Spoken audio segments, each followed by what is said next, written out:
ಈ ಸಮಾರಂಭದಲ್ಲಿ ಮುಖ್ಯ ಅತಿಥಿಗಳಾಗಿ ಭಾಗವಹಿಸಿರ್ತಕ್ಕಂಥ ರಾಜ್ಯದ ಉಪಮುಖ್ಯಮಂತ್ರಿಗಳಾದಂಥ ಶ್ರೀ ಡಿ.ಕೆ. ಶಿವಕುಮಾರ್ ಅವರ ಈ ಸಮಾರಂಭದ ಅಧ್ಯಕ್ಷತೆ ವಹಿಸಿರ್ತಕ್ಕಂಥ ಈ ಕ್ಷೇತ್ರದ ಶಾಸಕರು ಆದಂಥ ಶ್ರೀ ರಿಜ್ವಾನ್ ಅರ್ಷದ್ ಅವರ,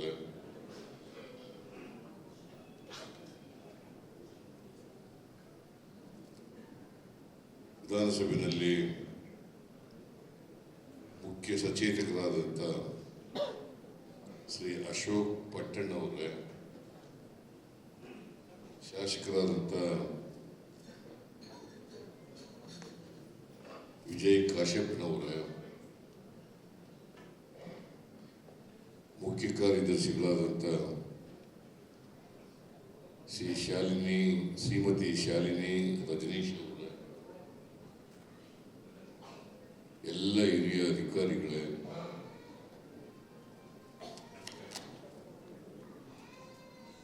ರಾಜ್ಯ ಸರ್ಕಾರಿ ನೌಕರರ ಸಂಘದ ಅಧ್ಯಕ್ಷರಾದಂಥ ಶ್ರೀ ಷಡಕ್ಷರಿ ಅವರೇ,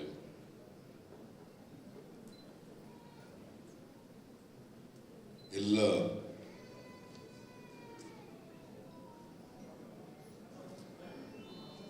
ಸರ್ಕಾರಿ ನೌಕರ ವರ್ಗದವರೇ, ಪ್ರಶಸ್ತಿ ಪುರಸ್ಕೃತರೇ, ಮಾಧ್ಯಮದ ಸ್ನೇಹಿತರು, ಇವತ್ತು ನಾವೆಲ್ಲರೂ ಕೂಡ ಸರ್ಕಾರಿ ನೌಕರರ ದಿನಾಚರಣೆಯನ್ನು ಆಚರಣೆ ಮಾಡ್ತಾ ಇದ್ದೀವಿ.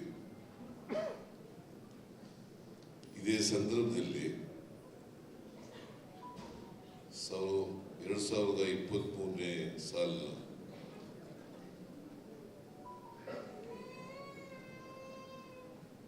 ಸರ್ಕಾರಿ ನೌಕರರ ರಾಜ್ಯ ಮಟ್ಟದ ಸರ್ವೋತ್ತಮ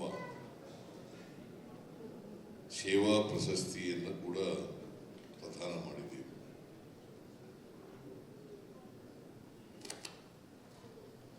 ಪ್ರತಿ ವರ್ಷ ಏಪ್ರಿಲ್ 21ನೇ ತಾರೀಕು ಸರ್ಕಾರಿ ನೌಕರರ ದಿನಾಚರಣೆಯನ್ನು ಆಚರಣೆ ಮಾಡ್ತಾರೆ.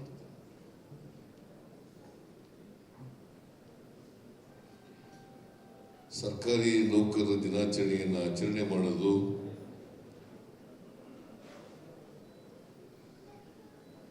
ಒಂದು ರೀತಿಯಲ್ಲಿ ನಾವು ಆತ್ಮಾವಲೋಕನ ಮಾಡ್ಕೋಬೇಕಾದಂತಹ ದಿನ ಅಂತೇಳಿ ನಾನು ಭಾವಿಸ್ಕೊಂಡಿದ್ದೆ.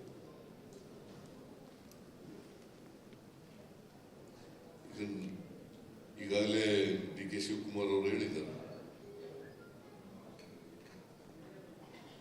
ನಮ್ಮ ಆಡಳಿತ ವ್ಯವಸ್ಥೆ ಹೇಗಿದೆ ಅಂತಂದ್ರೆ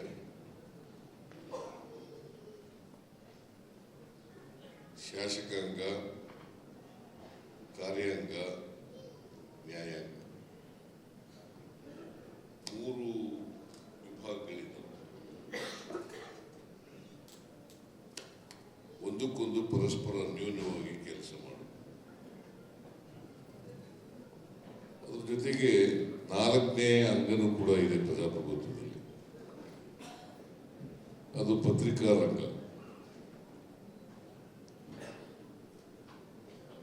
ನಾವು ನೀವೆಲ್ಲ ಇರೋದು ಸಂವಿಧಾನದ ಧ್ಯೇಯೋದ್ದೇಶಗಳನ್ನು ಈಡೇರಿಸಲಿಕ್ಕೋಸ್ಕರ.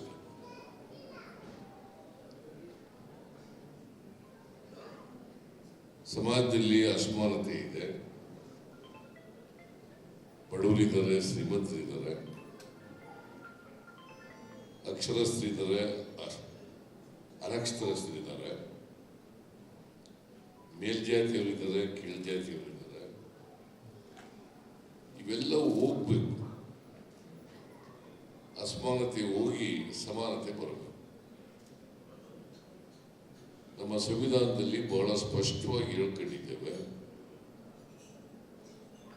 ಸ್ವಾತಂತ್ರ್ಯ, ಸಮಾನತೆ, ಭ್ರಾತೃತ್ವ ಇವು ಮೂರು ಇರಬೇಕು ಅಂತಕ್ಕಂಥದ್ದು. ಈ ಮೂರು ಆಧಾರ ಸ್ತಂಭಗಳು ನಮಗೆ.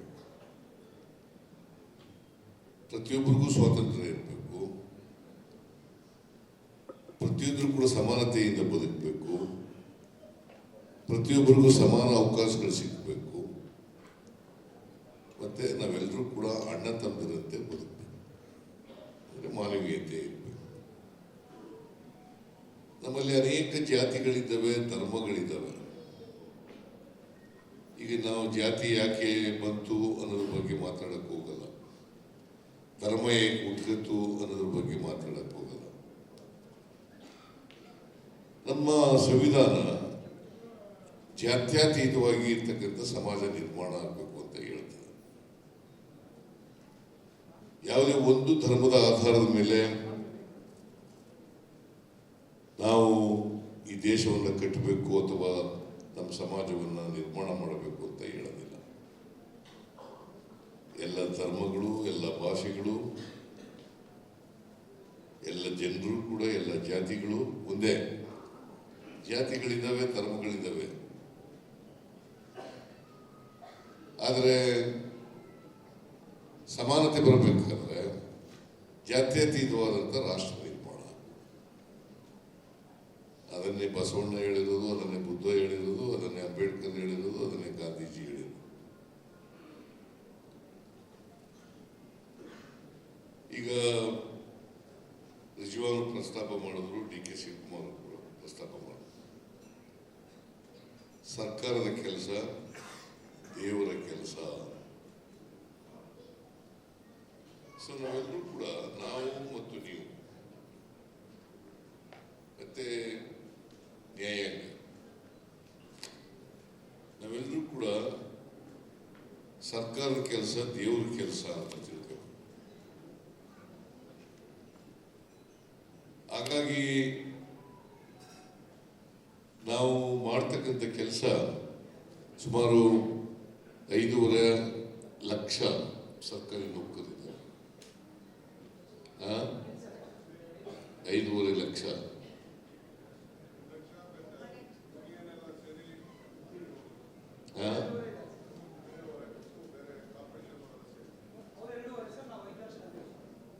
ಸರ್ಕಾರಿ ನೌಕರರು, ಬೇರೆಯವರು ಬಿಡಿ, ಬೇರೆಯವರು ಇದ್ದಾರೆ. ಸರ್ಕಾರಿ ನೌಕರರು ದಿನಾಚರಣೆ ಇದು.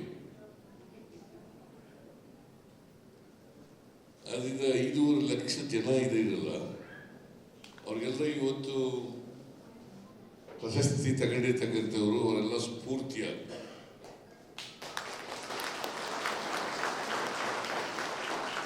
ಮತ್ತೆ ಯಾರ್ಯಾರಿಗೆ ಪ್ರಶಸ್ತಿ ಸಿಕ್ಕಿದೆ ಅವ್ರ ಜವಾಬ್ದಾರಿ ಹೆಚ್ಚಾಗಿದೆ. ನೀವು ಒಳ್ಳೆ ಕೆಲಸ ಮಾಡಿದ್ದೀರಿ ಅಂತೇಳಿ ನಿಮಗೆ ಪ್ರಶಸ್ತಿಗಳನ್ನು ಕೊಟ್ಟಿದ್ದಾರೆ. ಜನರು ಕೆಲಸ ಮಾಡಿದ್ದೀರಿ, ನಿರ್ಭೀತಿಯಿಂದ ಕೆಲಸ ಮಾಡಿದ್ದೀರಿ, ಜಾತಿ ಧರ್ಮ ನೋಡ್ದೇನೆ ಕೆಲಸ ಮಾಡಿದ್ದೀರಿ, ಅದಕ್ಕೋಸ್ಕರ ನಿಮಗೆ ಪ್ರಶಸ್ತಿಗಳನ್ನು ಸಿಕ್ಕಿದೆ. ಪ್ರಾಮಾಣಿಕವಾಗಿ ಮಾಡಿದ್ದೀರಿ ಅಂತೇಳಿ ಪ್ರಶಸ್ತಿಗಳು ಸಿಕ್ಕಿದೆ. ಅದು ಬೇರೆಯವರಿಗೆ ಪ್ರೇರಣೆ ಆಗಿದೆ, ಮಾರ್ಗದರ್ಶನ ಆಗಿದೆ.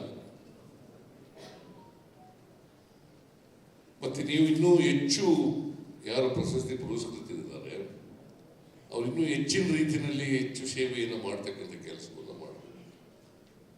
ನನಗೆ ಆಯ್ತಪ್ಪ, ಜೀವನದಲ್ಲಿ ಸರ್ವೋತ್ತಮ ಪ್ರಶಸ್ತಿ ಸಿಕ್ಬಿಟ್ಟದೆ, ಇನ್ನೇನು ಮಾಡಬೇಕಾದ ಅಗತ್ಯ ಇಲ್ಲ ಅಂತ ರಿಲ್ಯಾಕ್ಸ್ ಆಗೋದಲ್ಲ. ಇನ್ನೂ ಹೆಚ್ಚಿನ ರೀತಿಯಲ್ಲಿ ನೀವು ಜನಸೇವೆಯನ್ನು ಮಾಡ್ತಕ್ಕಂಥ ಕೆಲಸವನ್ನು ಮಾಡಬೇಕು. ಈಗಾಗಲೇ ಪ್ರಸ್ತಾಪ ಮಾಡದಂತೆ ಪತ್ರಿಕೆಯವ್ರು ನೋಡ್ತಾ ಇರ್ತಾರೆ, ಕೋರ್ಟ್ನವ್ರು ನೋಡ್ತಾ ಇರ್ತಾರೆ, ನ್ಯಾಯಾಂಗ ನೋಡ್ತಾ ಇರ್ತದೆ. ಅವರು ನಮ್ಮ ತಪ್ಪುಗಳನ್ನು ತೋರಿಸ್ತಕ್ಕಂಥ ಕೆಲಸವನ್ನು ಮಾಡ್ತಾರೆ. ನ್ಯಾಯಾಂಗ ಶಿಕ್ಷೆ ಕೊಡ್ತಕ್ಕಂಥ ಕೆಲಸವನ್ನು ಮಾಡ್ತದೆ. ಈಗ ಕರ್ನಾಟಕ ರಾಜ್ಯ ಇದೆಯಲ್ಲ, ಒಂದು ಪ್ರೋಗ್ರೆಸಿವ್ ಸ್ಟೇಟ್,